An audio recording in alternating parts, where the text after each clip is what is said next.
पैमरा की पाबंदी पीटीआई हुकूमत पर बरस पड़ी। साबिक वजीर आला परवेज इलाही ने लिखा कि इमरान खान पाकिस्तान के मकबूल तरीन लीडर हैं। मकबूलियत से खाइफ मुखालिफिन ऐसे हथकंडे इस्तेमाल कर रहे हैं, लेकिन इनसे कुछ नहीं होना। इमरान खान की मकबूलियत मजीद बढ़ती रहेगी। पार्टी के सीनियर नायब सदर फवाद चौधरी ने लिखा, ठगों की हुकूमत मुकम्मल घबरा चुकी है। इमरान खान की आवाज दबाने की एक और मजमूम कोशिश की गई। इंपोर्टेड हुकूमत ने इमरान खान की तकरीर और बयानात को टीवी पर चलाने पर पाबंदी आयद कर दी। अली जैदी ने लिखा, पैमरा को सियासी टूल के तौर पर इस्तेमाल किया जा रहा है। मुल्क पर फाशिस्ट और मुजरिमों की हुकूमत है। इमरान खान जैसे लीडर पर पाबंदी लगाना मुल्की चैलेंजेस का हल नहीं। ये कैसी जमहूरियत है? मुल्क सबसे मकबूल लीडर पर पाबंदी लगाई जा रही है।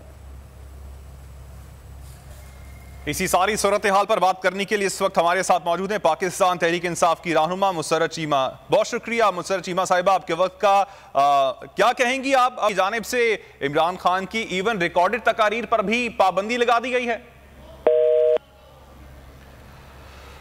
एक बार फिर से राब्ता करने की कोशिश करेंगे, ताहम नाजरीन आपको अपडेट कर रहे हैं कि इमरान खान की मकबूलियत का खौफ है कि इलेक्शन से भागती हुकूमत ने एक और ओछा हथकंडा अपनाया है और पैमरा ने एक बार फिर इमरान खान के बयानात और तकारीर नशर करने पर पाबंदी आयद कर दी है।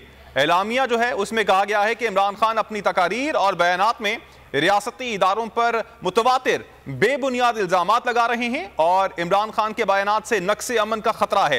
इमरान खान इश्तियाल अंगेज बयानात के जरिए नफरत फैला रहे हैं और इससे पहले भी इमरान खान पर पाबंदी लगाई गई थी, जिसे अदालती हुक्म पर खत्म कर दिया गया था। अपडेट कर रहे हैं आपको, पैमरा ने एक बार फिर इमरान खान के बयानात और तकारीर नशर करने पर पाबंदी आयद कर दी है। इस हवाले से नोटिफिकेशन भी जारी किया गया है और इस एलामिये में कहा गया है कि इमरान खान अपनी तकारीर और बयानात में रियासती इदारों पर मुतवातिर बेबुनियाद इल्जामात लगा रहे हैं।